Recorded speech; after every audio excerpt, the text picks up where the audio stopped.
you for joining Amigas and Vines. I'm Angela, and I am, of course, with one of my favorite wine pairings, Cynthia Rodriguez. And I'm really excited because today we're at one of my absolute favorite vineyards in the Texas Hill Country. I've been a member for 3 or 4 years now. I can't even keep track. Siboney Cellars. We have Barbara and Miguel, the owners of Siboney, and they are going to take us through their wine journey and, of course, their wines, which is what I'm really here for. I see empty glasses here. I think we need to fix that. I think we do need to fix that. That's for sure. This is a good choice today. This is our hot shot. This is a 2023 blend from Rhone varietals, all grown in Texas. What's interesting is a lot of the work that Barbara does for wines, and she's going to talk about everything here, is barrel aged whites. It's something that we have been doing since 2017. And right now you're here during the Texas Hill Country Wineries program for Barrels and Bites. So we're actually featuring this wine today with a very nice pairing. We're shucking fresh oysters with this wine today for special guests coming for this event. Okay, so next time I'm getting tickets to Barrels and Bites. That sounds amazing. Let us try this and then we will start talking. So,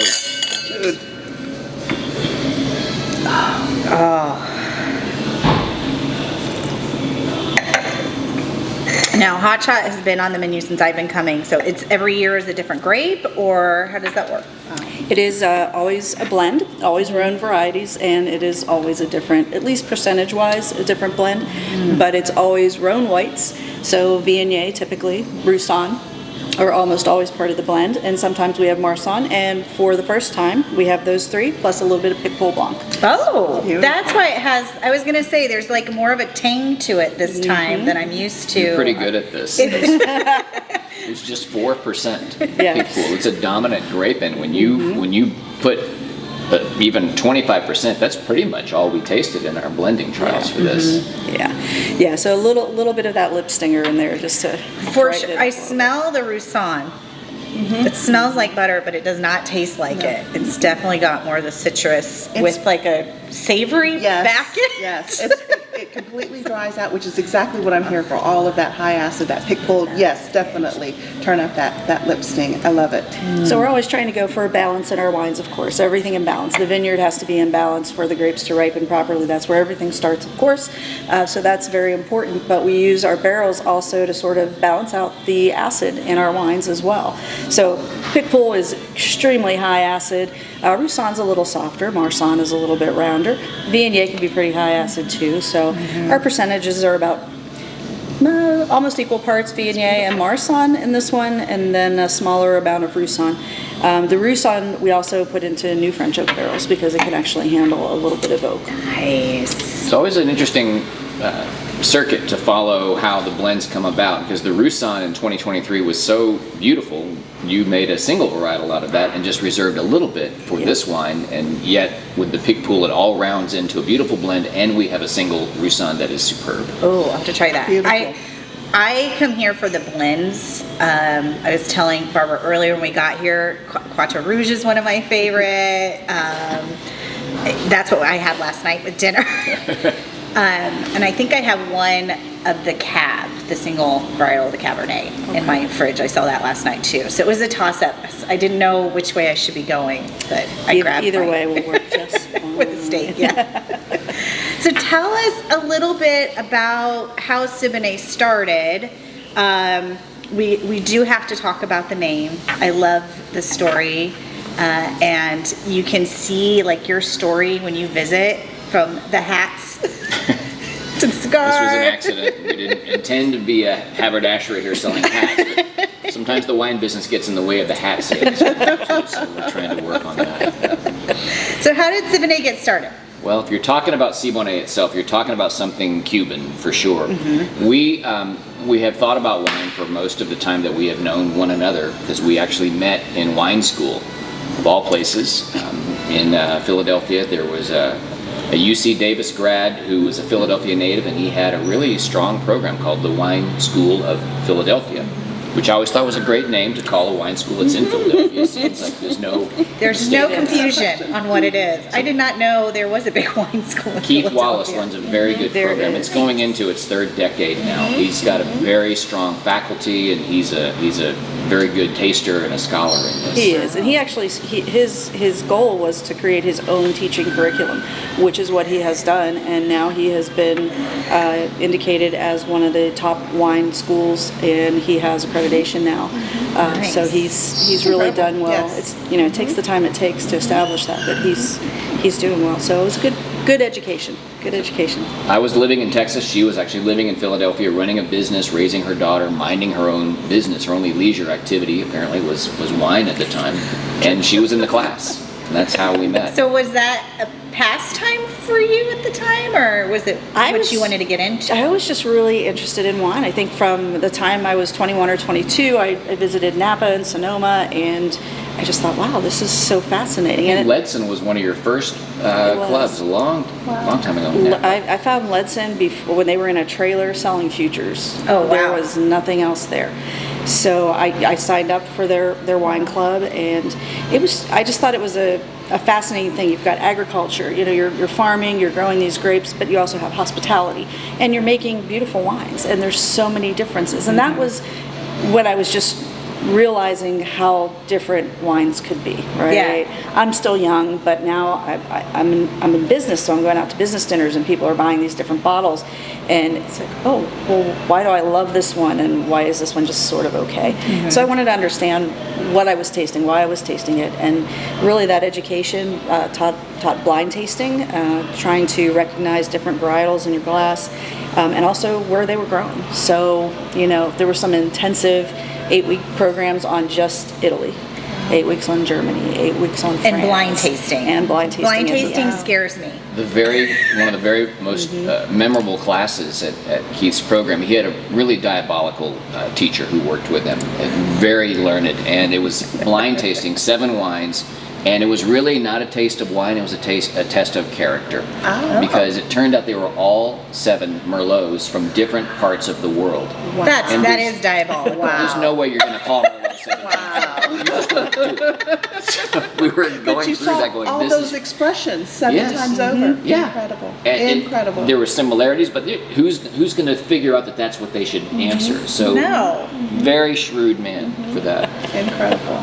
That's insane. Okay, so honestly, candidly, when you did the blind tastings, how often did you get it right? That particular one was very tough because you start second guessing yourself, and that was Yes. the lesson coming out of there. Is you Yes. have to, I think on blind tastings, once you have enough education, you have to start at some point making your decisions and your commitments and find out if you're in the ballpark. Right. I think it's a lot tougher having done that 20 years ago. To do it today, I think would be even more challenging. There's so many grapes grown in so many locations that are viable and beautiful. It would be a little bit tough to navigate all of that. And so different compared to where they're grown in other areas. Texas cab does not taste like the California cabs, like the ones in France. It's just all over the Washington place. State, very different. And you can taste differences in AVAs too. That's why we have these growing areas, and they are different. The soil's different, the climate's different, so you're going to get different expressions.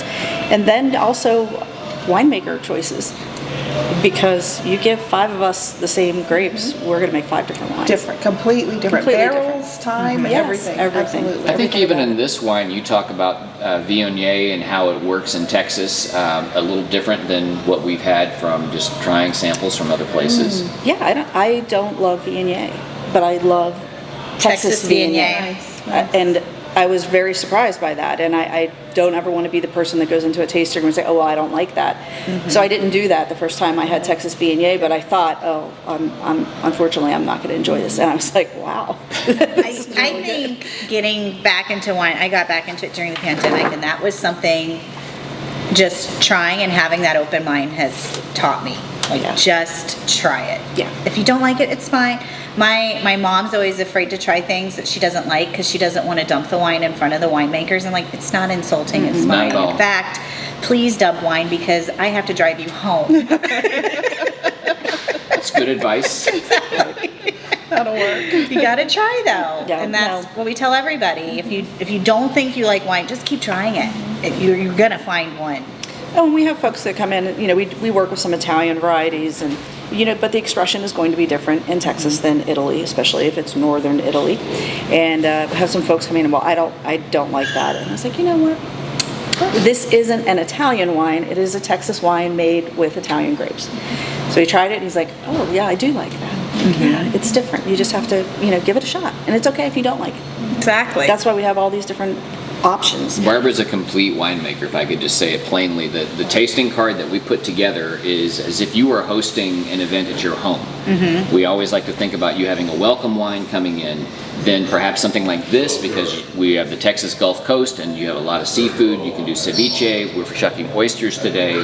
So there's a world of possibilities when you match food and wine, and we think about that all the time. Mm-hmm. Then the 3 reds we have on the current menu, of which we're picking up, I think, 1 or 2 today, they just go in a progression from a summer weight red to something interesting on the blend for Quatre Rouge to something more substantial. And that's the goal, is to present options for you to think about how you might want to enjoy this at home, developing your own experiences and enjoying the wine. I love that. Well, I do think you create such a homey vibe, but it's a home I want to live in. Our home is yours. Well, Thank you very much. Yes. Cynthia, if you come when we're closed, I just want you to bring some pruning shears. We have a lot of work in the vineyard. Absolutely. I have helpers too. Perfect. Her kids are older. You might see me in boots and covered great. head to toe, but yes. That's good. But no, this was incredible, and this was my first time here. We were kind of rushed this morning. We hit traffic. We came in from South Austin. We hit traffic and dripping. Sunday morning traffic. 281 was the busiest I've ever seen on a Sunday morning, and so as we were driving in, the stress and the anxiety was kind of kicking in. We come in the drive. I said, "Stop. Let me take a picture." Oh. You welcomed us with a glass. You talk about hospitality and that welcome wine. I don't even remember any of that happened this morning.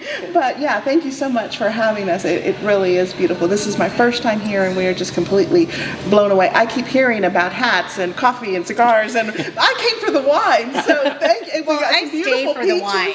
I just love everything else. Do not misunderstand the intent of this whole Angela kept saying, I need to take you. And she had bottles, and she's like, yeah, we can try it, but I want to take you first. And so we kind of pushed that off on purpose. So yeah, I am completely blown away. I am not a white wine drinker, but look, it's beautiful. So good. I love it. I love it. Thank you. Well, that is actually how we met. So everything in our lives seemed to revolve around wine, and we feel like that's how a lot of friendships and there's just so much camaraderie both within the wine business and the industry, but just between people. This is a place for people to connect. So our club members come to club events, and we know all the folks that come and visit, and we realize, oh, you don't know this couple over here, but you guys are going to love each other. So you make that introduction, and then there's a new friendship formed, or people bring their friends here, and that's what it's about to us. It's friends and family. So for us, wine is very much a love story. I mean, that's how we met. That's what brought us together. Love of wine and love of life and all these things, and then ultimately each other. So Siboney is wine is love. And it's a love song. Siboney itself was written in 1929. Some stereotypes are true. This is a Latin love song. Siboney, yo te quiero, yo me muero por tu amor, and it goes from there. Very dramatic. Wow. It was written by my great uncle, and it was performed by Bing Crosby, Placido Domingo. The Mavericks have played it. Raul Malo, he's Cuban. He has sung it a cappella. His version is haunting. It's incredible. I was going to ask you, because I was researching last night by drinking the wine and listening to the song. That's how I research. Very good. Very good. Gold Connie star Francis for- has a version. Yes. Yes. Yes. Kept coming Hugely up. popular. Wow. 1960. It's Yeah. very Vegas, right? You Yes. can see it taking place there. So it's brought a lot of joy over the years, because it's a simple song to learn and to play. And in Cuba, it was a song that became more than just the love song. It really was a sense of country, because Siboney is also a village on the coast of Cuba. There are references to Siboney, the original tribe of Indians. Antes de los taínos fueron los Siboneyes. So the first tribe of Indians that were there were named the Siboney Indians, unique to Cuba. So all of these things have come together to help create this sort of cultural mosaic that underpins us. My dad being from Havana, he came to the United States in the mid-50s, BC, before Castro, unrelated to any of the migration of the day. And he was given a scholarship to come to school at Florida State University. So that's how our family arrived here.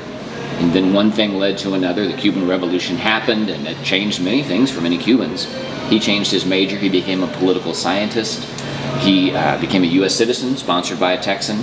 And then ultimately, he became a professor, founding professor in Laredo, Texas. And we moved from Florida to La Frontera in Laredo, and that's where I grew up. That's a culture shock. Incredible. Incredible. Indeed. Especially for his mom, who's from Oklahoma. That's why I look like this. Just thank God for Joe.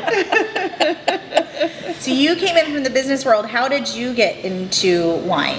I think also from from traveling and seeing things in business, but also being interested in how the business of wine was forming around the world. I actually took a program in Bordeaux to help this learning. I was interested. It happened in the same year that Barbara and I were married. This is interesting because we were engaged in 2007, married in 2008, and almost to the week that we were married, I got a note back from the school in Bordeaux saying you can come. I said, Barbara, I've been accepted at this program. And her first question was, do you speak any French? A just question. My French is terrible. So usually I speak Spanish there, and then they say, why don't we speak English? I said, yeah, great idea. Thank you.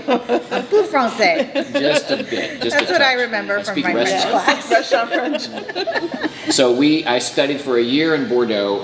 Barbara and I had a great year of our first marriage, coming back and forth. She would come over, I would come home, and that also fostered more and more depth and appreciation for understanding what is possible in fine wine. Yep.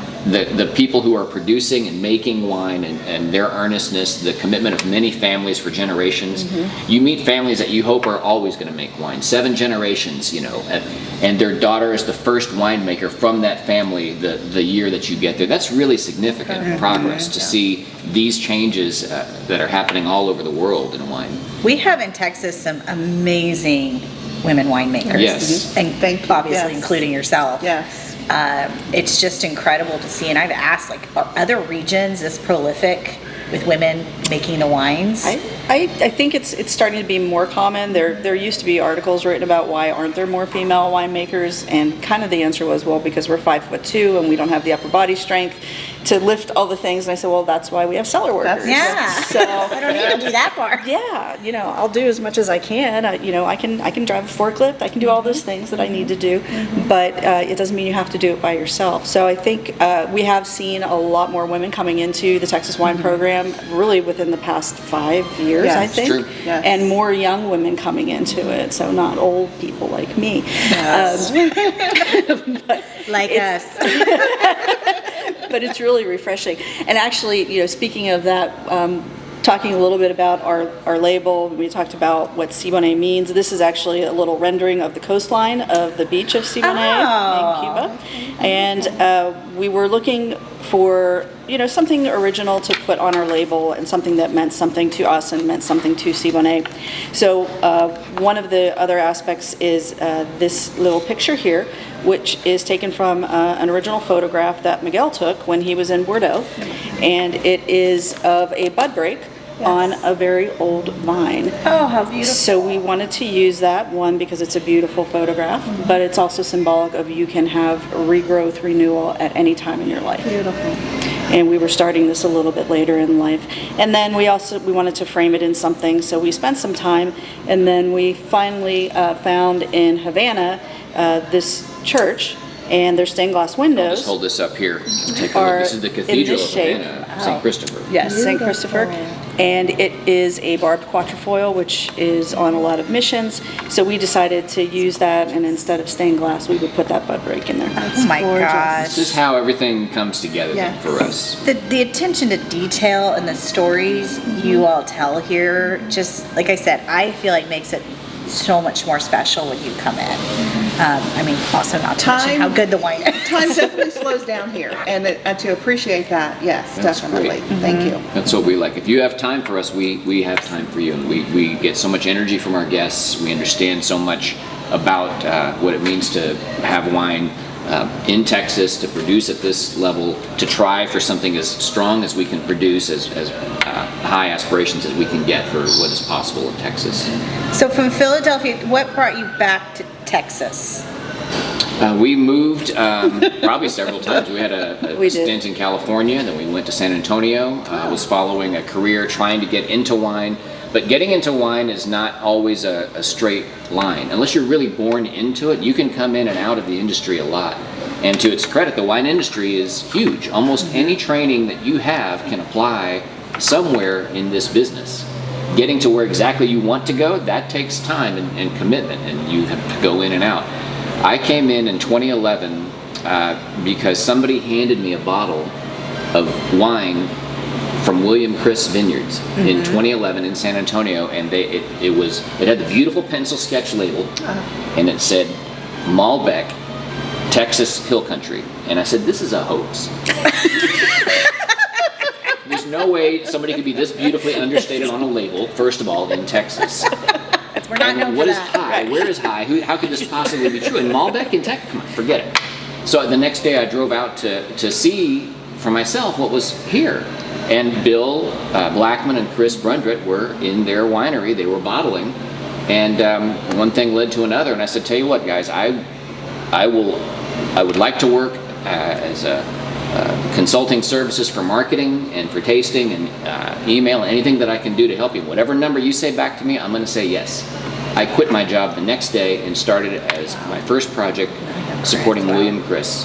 Then Great Creek, and then the Wine Road 290 Association, and then I picked up a lot of jobs with a lot of wineries. So I've seen the progress from the Hill Country growth perspective, and then going to the High Plains. We would go up for Grape Day for Neil Newsom as early as 2013, 2014. I met Ben Calais and Doug Lewis and John Rivenberg, 3 winemakers, extraordinary winemakers. Yes. Yes. 3 different philosophies on what to pick and when to pick. They were Yes. all in the same barn at the same time in Newsom Vineyards. Oh my gosh. Incredible. I hope you have a picture. Just in Some the, old just pictures. over here. Some good memories. Some good It actually does. I do. You know where they are? They're hanging in Brian's restaurant. That's true. Oh my That's true. God, I'll have We to did go some look. portraits Yeah, there. incredible. So it's really been not only a personal pleasure, it's been an honor to be able to pick up some of the stories that have brought the Texas industry to this point, at least from the perspective of the Hill Country and from the growers in the High Plains. And if I have to say anything about what is making the progress so incredible lately, it's the relationships between the grower and the winemaker. It's as much agriculture as true personal culture, Yep. right? For you to invite somebody into your field, your agriculture, and ask them their opinion about what you're growing, and then listen to that and then try to make adjustments, that's not something that is taught. That's something that you have to learn and understand is true. So to see that happening is really encouraging. Yeah, we have such a great community here in Texas. It's interesting when you start hearing everybody's stories. And I mean, that's incredible, because I think back to 2011, Texas wine. It was the Where it beginning is of a now. new age. I mean, now what? William Chris is on the top 100 vineyards of Yes. the world to visit. At that time, they had not planted their high estate vineyard. Leahy was not planted at all. Right. You really had, at that time, you had a lot of other all-stars. Of course, Becker had a lot of relations with great growers in the High Plains. Messina Hoff was generating a lot of work in the High Plains. People like Leahy, Andy Timmons was just coming around with Lost Draw. So that whole relationship was foundational for the Hill Country and for the High Plains and for Texas wine in general. Katie Jane and developing all the work that they do for Katie Farmhouse Jane, and all yeah. of their grower relations. That's what's really been gratifying, is to watch everybody find their place and be committed to what it is they can do in Texas. Love it. Can we turn the bottle just a little Yes, bit? yes, yes. Beautiful. So tell us about this one. So this is our Quatre Rouge. I don't know if it's the same vintage that you had last night. This is another wine that the blend changes from vintage to vintage, sometimes just in percentage of the grapes used, but in some cases in the grapes that are being used. So for this year, for the first time, this is actually a Bordeaux style blend, 100%. It has previously had a lot of Tempranillo in it, but my ultimate goal was to get it to be a true Bordeaux blend as we grew and were able to get enough grapes to be able to do that. So we have Cabernet Sauvignon, Malbec, Cab Franc, and a little bit of Petit Verdot. I think I had a 22. Then that would be this. Oh, yeah, see. Yeah, so actually one of my favorites, I think Quatre Rouge will remain a Bordeaux blend. Of course, it will change a little bit every year, but beautiful. Primarily those grapes. I love working with Bordeaux varietals, but we do Rhones, of course, and the whites. We also do a red GSM, and we have some Italian varieties that we work with also. So I think we've kind of established what our program is and what I really enjoy working with. That takes a while. It does. In Texas, there's vintage variation, but there's also vintage annihilation. You have snowmageddon, you have pandemic, you have issues that show up, and so Fires. Hail. yes, Hail. this particular wine we could not make in 2021. So we skipped a vintage for that and came to 22, and Barbara changed the script on it and brought Cabernet Franc in lieu of Tempranillo. Well, it works. I am loving the shade. Although I probably love it with the Tempranillo because I love that grape as well. Like I said, we had this last night. My husband, he will drink wine with me. He's very, very picky about what he likes. He needs it to be very smooth. I think it's one of the few times I poured him a second glass and he drank it. All right. So we finished the bottle. That's what it is meant. Research. We researched well last night. We were noting that, we were watching that. That's very what good. wine does. Makes you inquisitive. Helps with research for sure. Well, it just, I love how you all talk about it brings people together, and it just, to me, elevates everything. I mean, if I'm going to buy a really nice steak, I've got to have, that's the night I'm going to open a really good bottle of wine to pair with it and justify buying that nice steak. Exactly. You look at the old world, the simple way we explain food and wine, culinary, you think about 4 of the principal old world countries growing wine. If you think about Italy, France, Spain, Germany, right? It's 4 different languages. It's, of course, 4 different menus. Well, there's 4 different wine programs associated with those, and they're different for reasons. They're different for important reasons, not just what grows well, but what adapts well. So once you start working with food and wine together, and especially being in Texas, think of all the cultures that are represented in the Lone Star State, right? All the different areas that you can pull from. So that means our Texas wine exploration is pretty vast. And I think both that's an opportunity. It's certainly a challenge to work with grapes. I mean, your harvest calendar begins in July and it ends in October as far as just processing what is coming through the cellar. Right. That's also what makes Texas such an interesting region for growing grapes and for making wine, because we're not locked into one single set of varietals or one AVA. So the difference between Texas Hill Country fruit and the fruit in the High Plains is very different. And what grows well in one place doesn't grow well in the other place. So it makes for a very long harvest. There are some winemakers that choose to just do Texas Hill Country fruit, and that's great. They have an early harvest, they're done, and then they go skiing. I don't ski. So I don't either. It's too much work. So Lois, we're talking about you. So I'm happy to continue with the process in the High Plains, through October, because some of the varieties that I really like to work with, Petit Verdot being one, Carmenere being another, Cab Franc being another, they take a while to get ripe, and that's why they're not used in large quantities in Bordeaux, where they're originally from. They're usually a small percentage of the blend because they typically can't get them actually ripe. In Texas, we have beautiful sunshine, we have nice warm days, we can hang our fruit, unlike what some people may say, into September, October. It's a little bit risky because we're getting into a rainy season, and your grower has to agree to work with you on that. And luckily they do, and I'm very grateful because we are very small. We started even smaller than this, but we are a small winery, so that our growers are willing to work with us on these small level and say, yeah, you can let it hang out there for another 2 weeks, and we'll take care not of to it. your relationship with them. So that's incredible. Yes, Totally incredible. true. You think about Leahy, they planted in 2014, we think is the first year of their commitment. They have 1,000 acres of Texas vines in their area. They have 15,000 acres of cotton, 30,000 acres of peanuts. This is a vast, successful, long-term farm. Yeah. They are converting to grapes.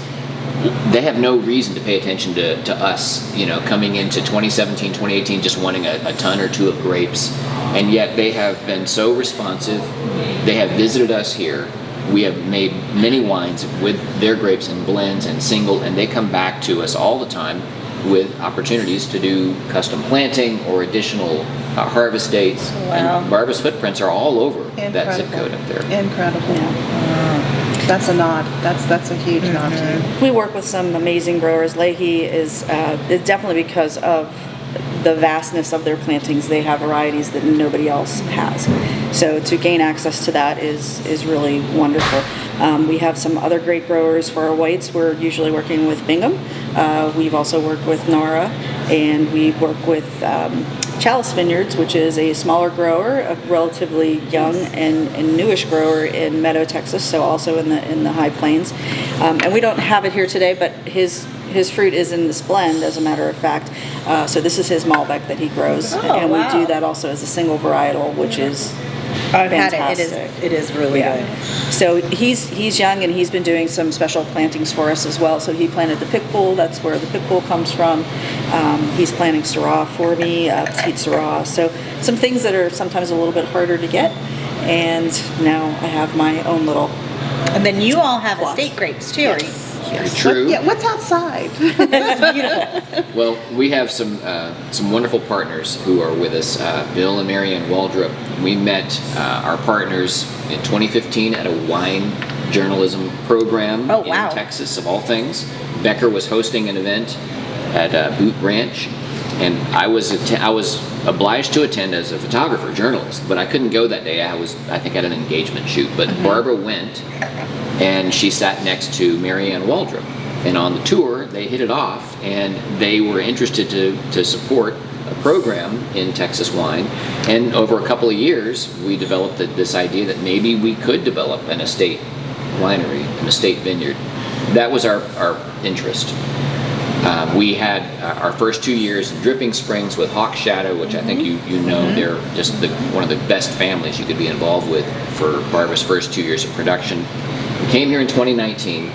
We looked at a half a dozen properties, and this one really caught our eye because of the 100-foot elevation change, the limestone terrace.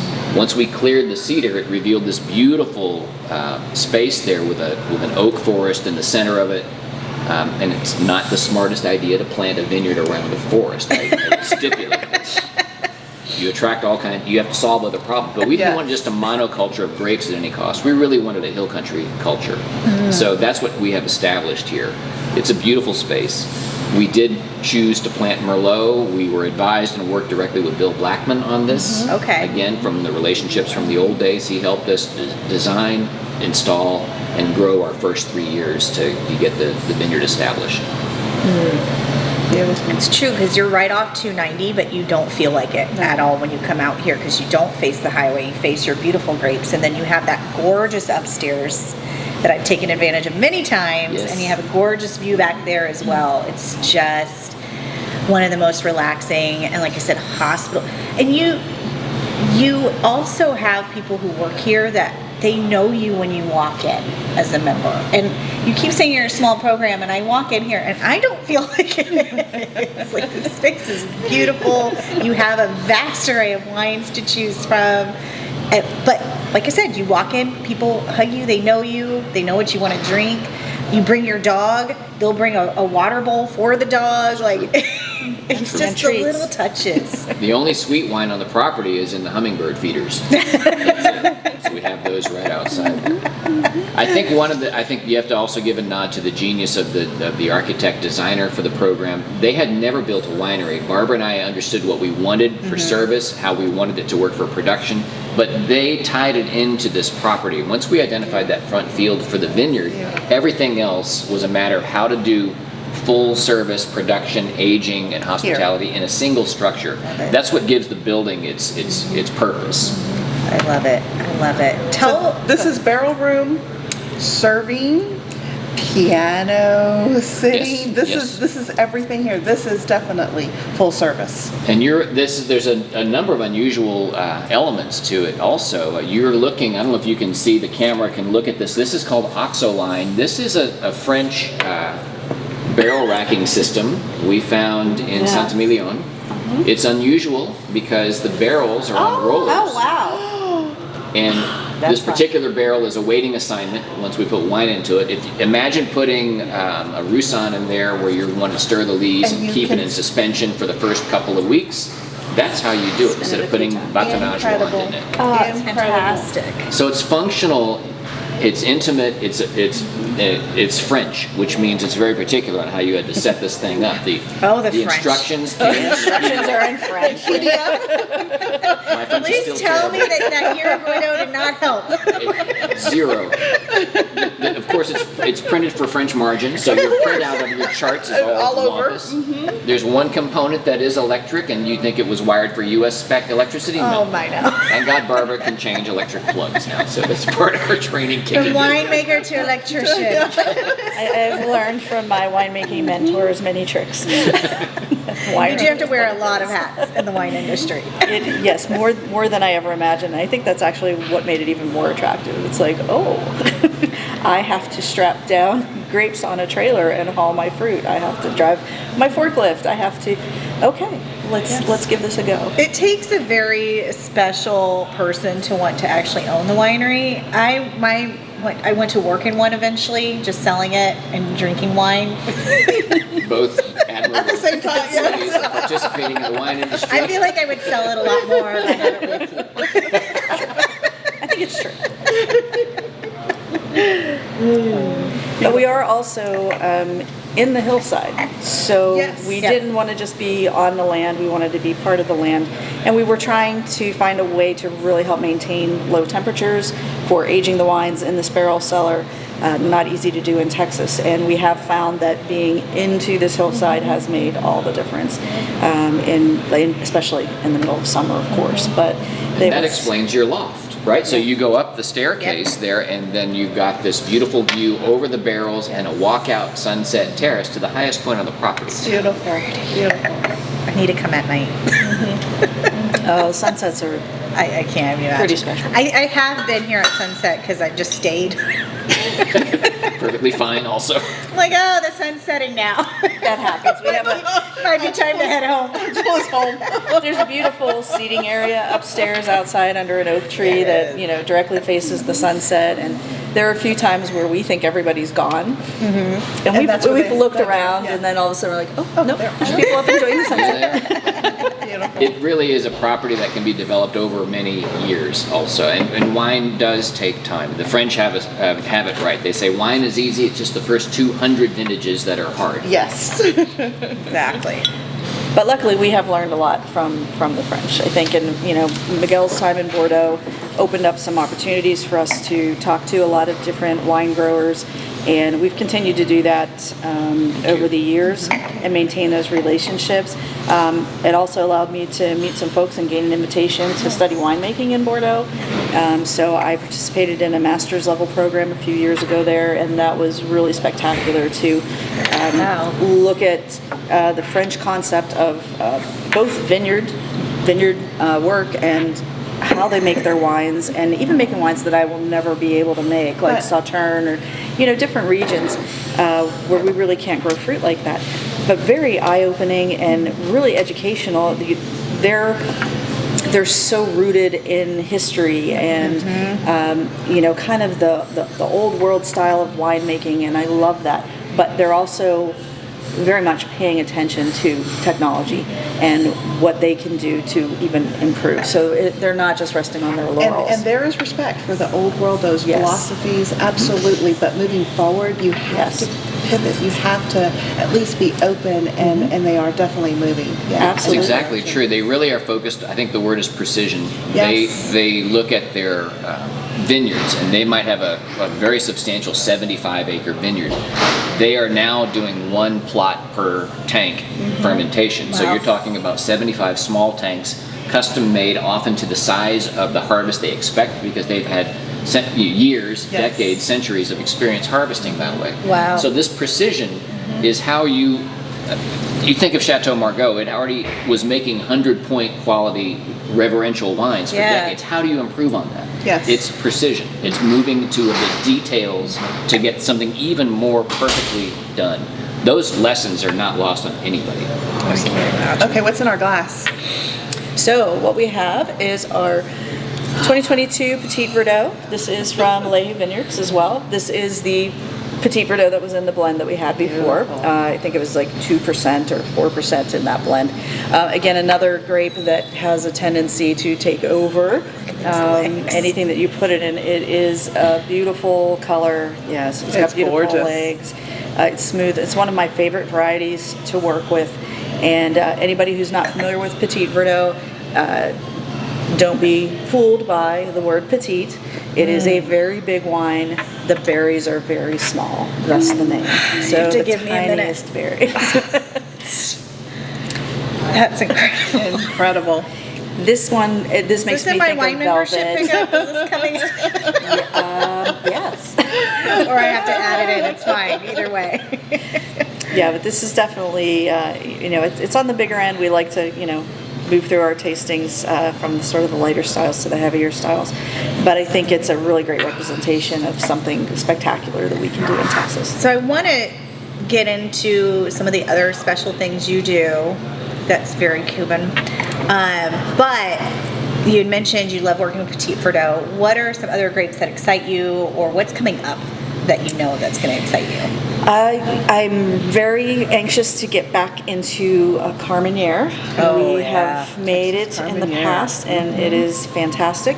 I think the excitement from the club for that wine is really what's driving this. It's not only your work in the vineyards getting it exactly right, but people have really taken to this, and we've had 2 vintages, and it's sold through. Wow. So that's something that we definitely want to pursue. And you don't find it in many of the winery. I think I have one from Spicewood, and that's about it. There's not a lot of Carmenere being grown. Is it a tough grape to grow? It is a difficult grape because it's a very late ripening. It's a little bit similar to Cab Franc, and they're related in that it has a very green characteristic unless you can hang it long enough to get it past that. But it's so beautiful. It really is. It really is. But sometimes you can't get it past that. And last year was an example of that. So unfortunately, the vineyard where we have our Carmenere was hit by hail a couple years ago. So we had no fruit that year. Luckily, the vines weren't killed. They were just damaged. So the canopy came back, and the next year the vines did produce fruit. It just wasn't very good quality because the vine is really just trying to keep itself alive. It's not putting its energy into its fruit development. So I was just up there last week taking a look at everything and seeing how everything's going, and those vines look spectacular. The fruit looks wonderful. So I'm hopeful that this year is the comeback for that. That's exciting. So the difference also is you're able to be in the vineyard. You can understand what's actually happening at a point now where you can make a plan. And maybe coming into the year you had one plan, but then once you see this, you can't help but be excited. And you have to find a way to put this wine into your program. You've got to find the barrels for it. You've got to all of a sudden make the adjustments because this is a wine that needs to come forward. If it's available, we're going to do it. Members demand it. Yes, and I will deliver. I will deliver. But that's also kind of what happens sometimes, and how we've moved into some different varieties is being up in those vineyards, looking at the fruit that we know that we want, and then seeing other blocks and saying, "Oh, this is beautiful." Yeah. We've And had other this- winemakers say, I never thought I'd work with this grape. Yeah. Right. That's Until I was Texas. forced Yes, to. that is- It's a great And now I love opportunity. it. Yeah, absolutely. It really is a great opportunity. Be open, just explore. Absolutely, absolutely. And that is really one of the things that's lovely about Texas. We are not restrained on what we can grow, how we can grow it. And the that- partnerships, you have people Yes. who will lend their experience, their, absolutely. Being small, you will always find problems you cannot handle yourself. Yes. One harvest, Barbara was working with Doug Reed in Mason County, coming back through on the road. It was, in fact, August, and the trailer that they were hauling grapes had 3 successive flat tires just on the way back to Dripping Springs. Oh my God. 3 different winemakers intervened and helped along the way to get that trailer and harvest all the way in. That is unheard of. That's Incredible. insane. Incredible. I love our community. Yeah. I You really just do. Put out an SOS, and whoever is available is going to come and Incredible. lend you a hand. And, we're always happy to reciprocate in that manner. Yeah, that was quite a day. We're going to call that wine 3 Flats. We really did think about it, but we, And that's going to be a fun story to tell during the wine tasting. It's the nickname for the Quattro Rouge of that year. It was the Tempranillo. It was the that find its way Tempranillo. It into was. the blend. That's funny. For yeah, sure. and it was one person helping us get tires repaired because we had already used the spare, and another grabbing dry ice to keep the fruit nice and cold. Right. Another. It's August. It's Yeah, August. it's August. Yes. And this we started harvest at 4:00 in the morning, so this was going to be an easy day. By the time it was all said and done, I think we finished at about midnight. It turned out to be a really long day, but we had even Doug Lewis. We had some of his fruit on there because we had Tempranillo plots side by side. So he brought his trailer out at one point with his tractor to offload fruit from the trailer wow. to put it into his cold space to protect the fruit, but also to lighten the load on the trailer as we went through this process. It's So unbelievable. It's Such a really community. yeah. These are stories you never get to hear. You never get to see on a headline. There's nothing that tells you that is No. what's in the glass and what's in the bottle. That's why But it's that's so the only special. way it could get into the bottle is that It's kind just of so cooperation. Tell me about, before we get to our mystery pairing, and when we do mystery pairing, we We got have to hear about mystery pairing. wine. I know. Right. We got to hear about the wine memberships. When can I get your Cubanos? Because sometimes I come and it's Very I'm good like, question. when do I get them? Because Well, they are Okay, wait, delicious. hang on. So so I know you have wine.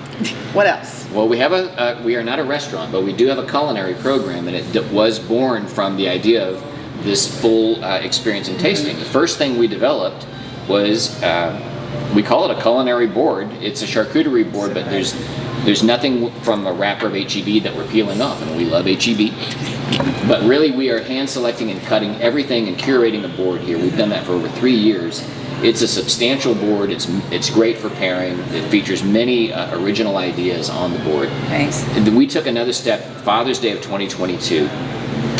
My dad, being from Cuba, also I wanted to show you this picture. This is everybody has a prime in their life. This is my dad in his prime in 1945 as a gymnast in Cuba. Oh, wow. So he was a very good guy. He had a very big life.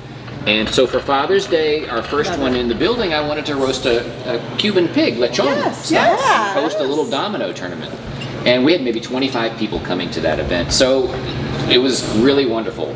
Cappy worked with me, Kyle Anderson, who does a lot of work for us in the kitchen.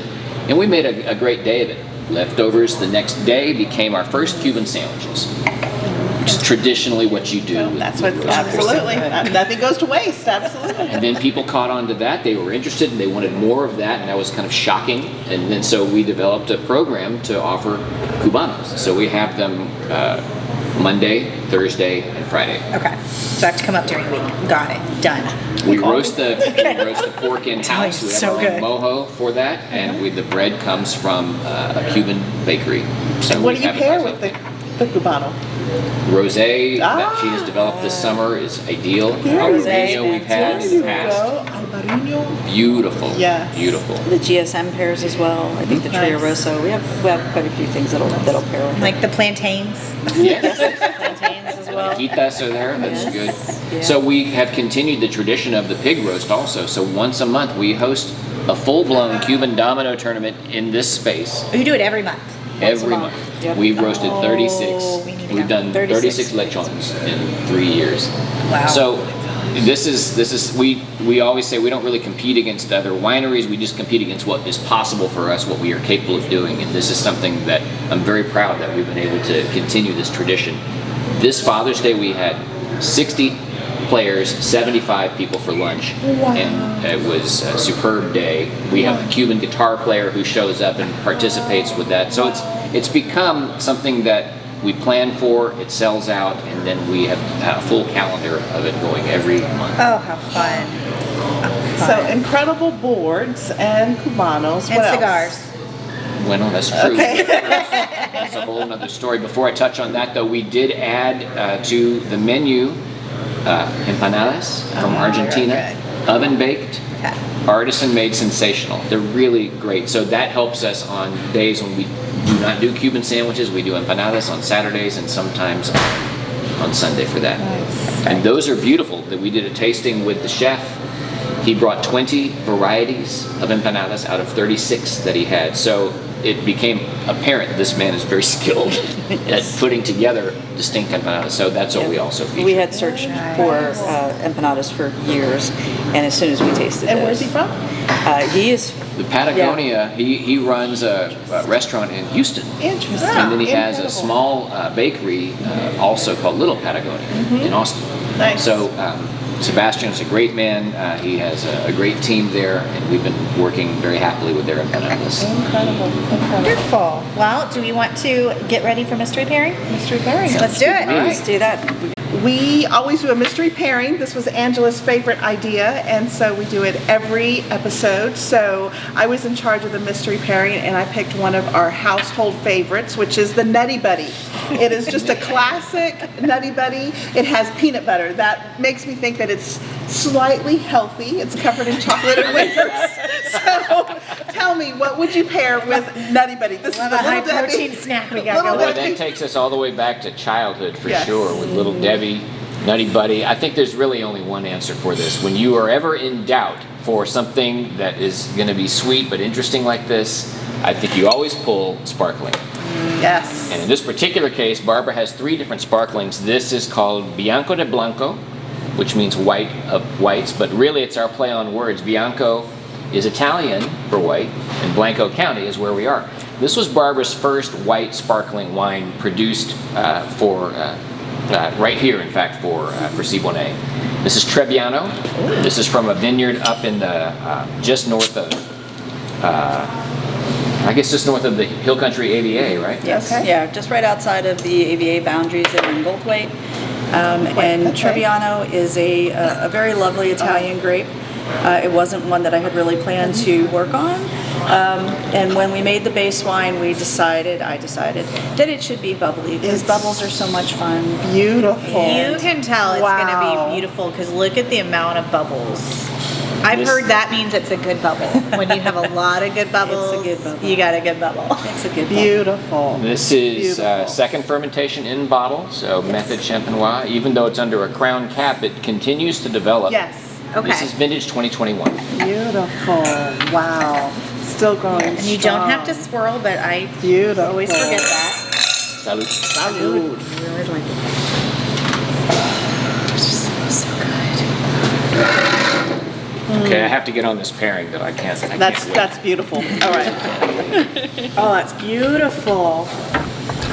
I had 2 choices. As soon as I asked to taste a Nutty Buddy, it's been a long time since I had one, and then everybody else started to grab my Nutty Buddy because everybody wanted them, and we all realized how delicious they are. We got more. You know the bottom. So I had really 2 options that came my. to mind, but we're gonna go with the bubbles. Oh my. That's beautiful. I can't wait. Okay, are we allowed to steal this idea? Yes. Pairing, I think this is It excellent. actually works really, really beautiful. well. I'll say it does. It's completely palate cleansing. So I told her I want to do things that I always have at the house that like my kids will leave around. We've done goldfish, we've done Cheez-Its.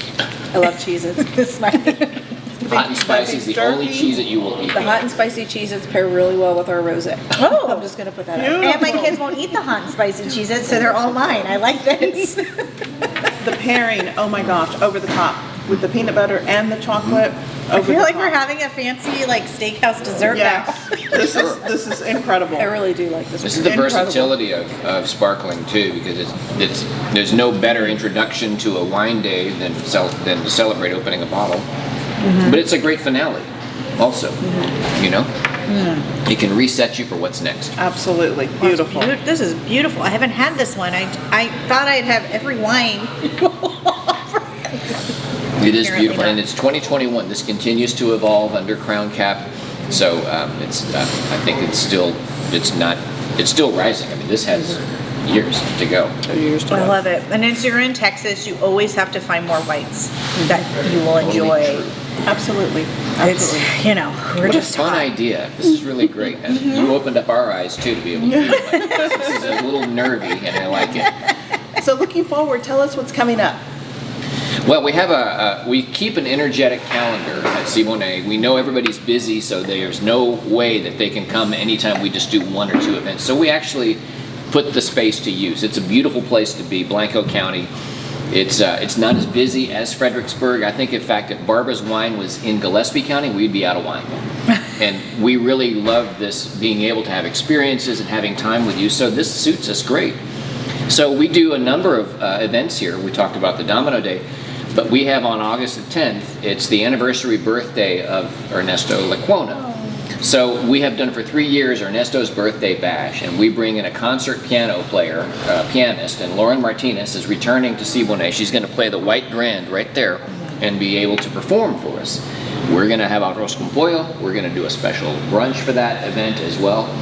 And in the morning, the other piece with this, we are releasing our Cigar Club release number 9. Oh, so wow. inside the wine club is a cigar appreciation club, and this will be the 9th release. So we're going to do cigars in the morning for that group, and then dovetail that into an anniversary brunch and concert. We're here for it. I'm getting my ticket. Yes. So Sunday, August the 10th. Definitely. if you want to meet us in person. Yes. Save the date, get your tickets. Absolutely. That Everything sounds is on the fabulous. website at SiboneyCellars.com. We have an events page that we keep up to date, and we have you can book regular tastings, classic tastings, tour and tasting, and experiences that way. I mean, it's true. You do always have something. I think you were doing something with classic cars at one point. I saw Yes. that. You always have great wine club membership with great food. There, I did a Valentine's Day here one, and we were writing like love notes on hearts. It was once again. It's just you always do that extra little step. We really enjoy it. We enjoy that type of hospitality. These are things that we love to do. You know, anywhere we've traveled and we go out and experience things, we kind of pull a little bit from everywhere and say, oh, like how can we just make this more?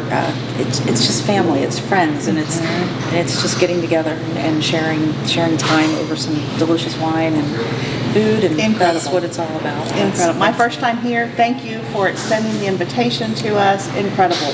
And how would you invite people to come out and check?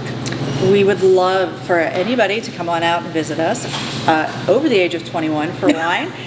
We do allow minors to come in and enjoy some It sodas. is family friendly. It That's is nice. family I will friendly. say Very that. nice. We are Thank you. family friendly, dog friendly on our patio. But Barbara had the idea of creating a scavenger hunt for kids in the middle of the vineyard. So it's our way of introducing really agriculture and the vineyard expression by putting something there that their My kids can do. 8-year-old loves smelling my wine. I mean, everything smells like chocolate to him still. He's like, I smell chocolate. Very good. They're very good. They can do aroma Get him in testing. early. yes, we can continue with that. So as Miguel said, we have a lot of events, but we're open every day right now, other than Tuesday and Wednesday. We're also open late on Thursday evenings. So That's true. We do regular tastings during the day on Thursday, but then from 5 until 8, we're open for twilight tastings, which is by the bottle, by the glass, and we have our Cuban sandwiches, and you can enjoy a sunset, and often we have live music on those evenings. So we always say the best way to get to know us is to come and do a tasting. We told a lot of stories today. There are a lot more stories to tell. And it's Sometimes it's too many words. So folks can follow you on Instagram. Are you also on Facebook? absolutely. Yes, we are. We're on both social platforms for that.